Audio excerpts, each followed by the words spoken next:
22 ज़िलहज 1261 हिजरी बरोज मंगल हुई। आपका तारीखी नाम खुर्शीद आलम है, जिसकी अदद 1261 बनते हैं। खुर्शीद आलम का मतलब सारी दुनिया का सूरज। आपकी पैदाइश रियासत बहावलपुर के कस्बे चाचड़ा शरीफ में हुई। आपके वालिद का इसमें गिरामी ख्वाजा खुदा बख्श अल मारूफ महबूब इलाही था। आपके वालिद ने आपके कान में अजान कही। दादा का नाम हजरत ख्वाजा अहमद अली रहमतुल्लाह अलैह और परदादा का नाम हजरत ख्वाजा काजी अक्ल मोहम्मद रहमतुल्लाह अलैह था। वालिदा के इंतकाल के वक्त आपकी उम्र 4 बरस और वालिद के इंतकाल के वक्त आपकी उम्र 8 बरस थी। कुरान मजीद आपने मियाँ जी सदरुद्दीन और मियाँ मोहम्मद बख्श से पढ़ा। फारसी की कुतुब मियाँ जी हाफिज ख्वाजा और मियाँ जी बरखुरदार मस्तूरी से पढ़ी। अरबी जुबान की तालीम मौलवी कायमुद्दीन से हासिल की। आप घर में होते या सफर में, आपकी तालीम का सिलसिला हर हालत में जारी रहता। जो नवाब आपके वालिद मोहतरम का मुरीद था, उसका नाम नवाब फतेह मोहम्मद खान अब्बासी था। आपके वालिद ने सिखों के मजालिम की वजह से कोट मिठन शरीफ छोड़ा और चाचड़ा शरीफ शिफ्ट हो गए। वालिद की वफात पर नवाब फतेह मोहम्मद खान अब्बासी आपको बहावलपुर किला डेरावर ले गए। 13.5 बरस की उम्र तक आप बहावलपुर में रहे। 13.5 बरस की उम्र में आप अपने बड़े भाई हजरत मौलाना फखर जहां रहमतुल्लाह अलैह के मुरीद हुए। हजरत ख्वाजा मौलाना फखर जहां अलैह का इंतकाल 1288 में हुआ। 1288 में हजरत ख्वाजा गुलाम फरीद रहमतुल्लाह अलैह की उम्र 27 बरस थी। भाई और मुर्शिद के विसाल पर आप सजादा नशीन हुए। 16 बरस की उम्र में आपने राइज तालीम मुकम्मल कर ली। दौरान तालीम आपने रूहानी इश्गाल और आदो वज़ाइफ जारी रखे। आपके भाई ने आपकी तालीम पर मुकम्मल तवज्जो दी, बल्कि सख्ती की। हजरत ख्वाजा गुलाम फरीद रहमतुल्लाह अलैह के 3 लंगर खाने चलते थे, चाचड़ा शरीफ, कोट मिठन शरीफ और सफरी लंगर। लंगर में 8 मन गंदम और 12 मन चावल रोजाना पका करते थे। सैकड़ों लोग आपसे माहाना वजीफा लेते थे। मेहमान सजादगान को 1000 रुपया नजराना पेश किया जाता था। सफर में 100 से 300 लोग शामिल हुआ करते थे। दौरान सफर भी आपकी सखावत और लंगर जारी रहता। मुख्तलिफ कामों के लिए आपके अमले की तादाद 300 थी। आपके पास जो कुछ भी आता, आप गुरबा और मसाकीन में तकसीम फरमा देते थे। दावत के वक्त नवाब ऑफ बहावलपुर की तरफ से आपको 25,000 रुपए पेश किए जाते थे और रवानगी के वक्त 30 से 40,000। अक्सर औकात आप वापसी का किराया कर्ज लेकर चाचड़ा शरीफ आते थे। वक्फ ज़री ज़मीन से 35,000 रुपए सालाना आते थे। मासूम बच्चों के साथ आपका रवैया बहुत अच्छा होता था। रोजाना असर के वक्त आप बच्चों की खुशी के लिए उनमें नकद पैसे तकसीम फरमाते। आपकी खुराक दिन में गंदम की 1 रोटी और रात को दूध होता था। आपका तर्ज जिंदगी खुद अपने लिए निहायत सादा, मेहमानों के लिए निहायत बेहतरीन था। जिंदगी भर आपने कभी किसी को गाली नहीं दी। शुरफा, उलमा और सादात की ताजीम खड़े होकर करते थे। 1296 में आपने पहला और आखिरी हज किया। हज के मौका पर आपने ऐलान किया कि जो भी हज पर हमारे साथ चलना चाहे वो चाचड़ा शरीफ आ जाए।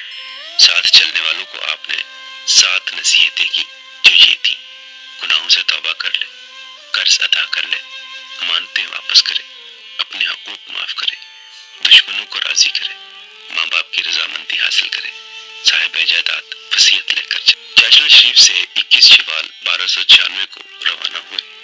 22 शवाल को खानपुर रेलवे स्टेशन से मुल्तान के लिए रवाना। मुल्तान में बुजुर्गों के मज़ारात पर हाजिरी देकर लाहौर के लिए रवाना हुए। दिल्ली पहुंचकर मज़ारात पर हाजिरी दी। वहां से अजमेर शरीफ में आपकी दस्तारबंदी की गई। वहां से आप मुंबई के लिए रवाना हुए।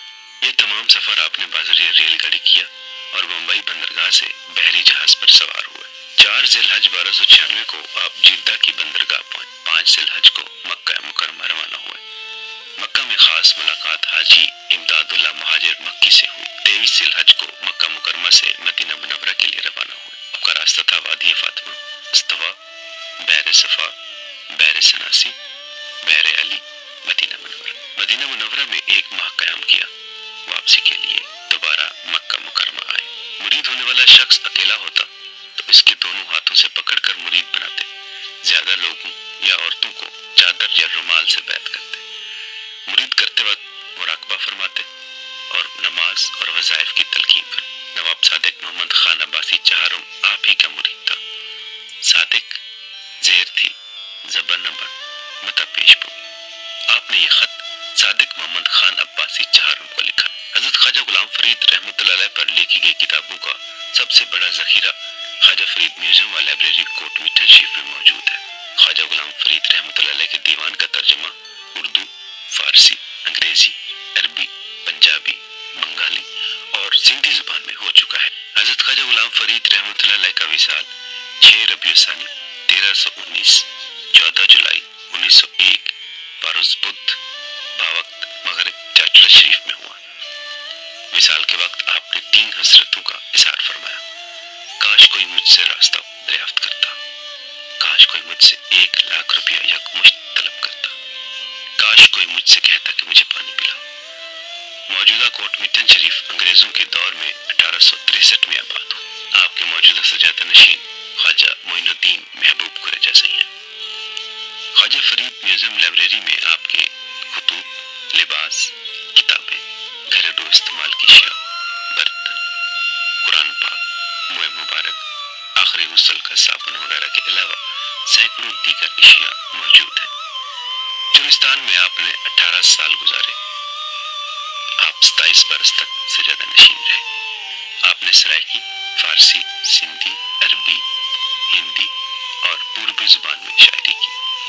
حضرت امیر شریعت سید عطا اللہ شاہ بخاری نے آپ کی تعریف میں شاعری کی، جس میں ایک شعر یہ بھی ہے کہ سرمائے چشم شد بخاری را، خاک پائے غلام خواجہ فرید۔ حضرت علامہ محمد اقبال رحمۃ اللہ علیہ آپ کی شاعری سن کر گریہ فرماتے تھے۔ آپ کا مزار کوٹ میٹھن شریف ضلع راجن پور میں واقع ہے۔ آپ کا سالانہ عرس مبارک 5، 6، 7 ربیع الثانی کو کوٹ میٹھن شریف میں منعقد ہوتا ہے، جس کی صدارت موجودہ سجادہ نشین خواجہ معین الدین محبوب قریجہ سائیں اور ولی عہد دربار فرید خواجہ راول مین قریجہ سائیں